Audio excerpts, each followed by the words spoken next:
ایک بات تو یہ ہے جس سے بہت زیادہ ڈر لگتا ہے مجھے، قبر میں جو قبر کی پہلی رات ہوگی نا، ان دا ڈارکنیس آف دا گریو، قبر کا معاملہ یہ ہے کہ قبر میں آپ چاہے بہت زیادہ نیک ہوں، کوئی بہت زیادہ نیک بھی ہے اگر، اور کوئی بہت زیادہ گناہ کرنے والا بھی اگر ہے، سب کا معاملہ ایک طرح کا ہے۔ جو منکر نکیر آئیں گے نا، ان کے ساتھ ان کا معاملہ ایک طرح کا ہے۔ منکر نکیر کے بارے میں آیا ہے وہ کسی کی سنتے نہیں ہیں، they don't listen to anyone، وہ کسی کی نہیں سنتے ہیں۔ ان کے شکل کے بارے میں آیا نا، حدیث پاک میں آیا ہے ان کے بارے میں کہ ان کی شکل ایسی ہوگی، ان کی جو آئیز ہوں گی وہ ڈیکچوں کی طرح ہوں گی، بڑے بڑی، اور ان کے دانتوں کے بارے میں آیا ہے کہ سینگوں کی طرح بڑے بڑے ہوں گے۔ وہ زمین کو چیرتے ہوئے اس دانت سے اپنے اور آئیں گے قبر میں، ان دا ڈارکنیس آف دا گریو۔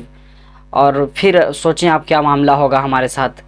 تو اور یہ کسی نافرمان شخص کی بات نہیں ہو رہی ہے، فرما بردار شخص جو اللہ کا بندہ ہوگا، اللہ کی فرما برداری کیا ہوگا، اس کے ساتھ بھی وہ ان کا معاملہ منکر نکیر کا جو ہے وہ کسی کے ساتھ نہیں ہے، وہ ایسے ہی داخل ہوں گے۔ اور ان کی آواز منکر نکیر کی جو ہے وہ بادلوں کی گرج کی طرح ہے، ایک دم بہت۔ ابھی آپ سمجھیں، ابھی بھی اگر جب بہت زیادہ تیز بادل گرجتا ہے تو ہم خود ڈر جاتے ہیں، ہمارا جو خود دل ہے وہ ڈر جاتا ہے کہ یہ کیا ہو رہا ہے، اور وہ اسی طریقے سے انٹر کریں گے اور پھر اسی آواز میں پوچھیں گے من ربو کا، ما دینو کا، اور what do you know about محمد صلی اللہ علیہ وسلم۔ اسی آواز میں وہ پوچھیں گے ہم سے، اور قبر کے 6 فٹ انڈر ہم رہیں گے زمین کے، اور وہاں ہم سے ڈارکنیس میں وہ پوچھیں گے۔ یہ آپ کو سننے میں تو ایسا لگتا ہوگا کہ یہ ایک ہارر سین ہے، لیکن یہ ریالٹی ہے، یہ ہمارے ساتھ پیش آنے والی ہے، یہ ساری چیزیں ہونے والی ہے قبر میں۔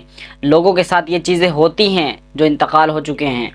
ایسے منکر نکیر آتے ہیں، حدیث میں آیا ہے کہ وہ زمین کو اپنے دانت سے اکھیڑتے ہوئے آئیں گے۔ سوچے کیا مطلب، کیسا لگے گا، امیجن کریں، کین یو امیجن دس۔ یہ صرف اس کی بات نہیں ہو رہی جو اللہ کا نافرمان ہے، یہ سب کے ساتھ معاملہ ہوگا، سب کے ساتھ، جو فرما بردار ہے، نافرمان بردار ہے، منکر نکیر ایسے ہی آئیں گے۔ حدیث پاک میں آیا ہے کہ حضرت عائشہ رضی اللہ عنہ نے جب اس کو سنا تو بہت ڈر گئیں وہ، تو آپ صلی اللہ علیہ وسلم سے انہوں نے یہ بات پوچھی، تو آپ صلی اللہ علیہ وسلم نے ارشاد فرمایا کہ ڈرو مت، جو بندہ اللہ کا فرما بردار ہوگا اس کے ساتھ معاملہ آسانی سے کیا جائے گا۔ اب خود دیکھیں نا، اگر ہم کہیں جا رہے ہیں بائک سے اور سب کچھ ہے، ہیلمٹ بھی ہے ہمارے پاس، شوز بھی پہنے ہوئے ہیں، لائسنس وغیرہ بھی ہے، گاڑی کا پیپر وغیرہ سب کچھ ہے ہمارے پاس، پھر بھی اگر وہ ہمیں گاڑی والا رکاتا ہے تو ہم گھبرا جاتے ہیں، اندر سے ڈر جاتے ہیں، میرا لائسنس تو نہیں چھوٹ گیا، میرا پیپر تو نہیں چھوٹ گیا، کیا ہے، روک کیوں رہا ہے۔ حدیث میں آیا ہے کہ ایک انسان کو اگر ایمان نہیں ہوگا نا پکا، تو وہ جواب نہیں دے سکتا۔ اگر اس سے فرشتے پوچھیں کہ بتاؤ من ربک، تو وہ جواب نہیں دے سکتا۔ اللہ کے حکم سے ہٹ کر زندگی گزاری ہوگی تو وہ جواب نہیں دے سکے گا۔ اگر اس سے پوچھیں کہ ما دینو کا، تیرا دین کیا ہے، دین اسلام پر اس نے زندگی نہیں گزاری ہوگی تو جواب نہیں دے سکے گا۔ یہ دیکھیں کہ ایمان ہے اور آپ کو علم بھی ہے، یقین نہیں ہے، سب چیزوں کے بعد معاملہ پھنستا ہے یقین پر۔ علم ہے ہمیں، ہم جانتے ہیں کہ مرنا ہے، کیا یقین ہے ہمیں؟ سوچیں نا، یقین ہے ہمیں کہ مرنا ہے، یقین ہی کی کمزوری ہے، یقین کو بنانا ہے۔ کسی کو علم ہے کہ نماز پڑھنا فرض ہے لیکن پڑھتا کیوں نہیں؟ ایمان کی کمزوری کی وجہ سے۔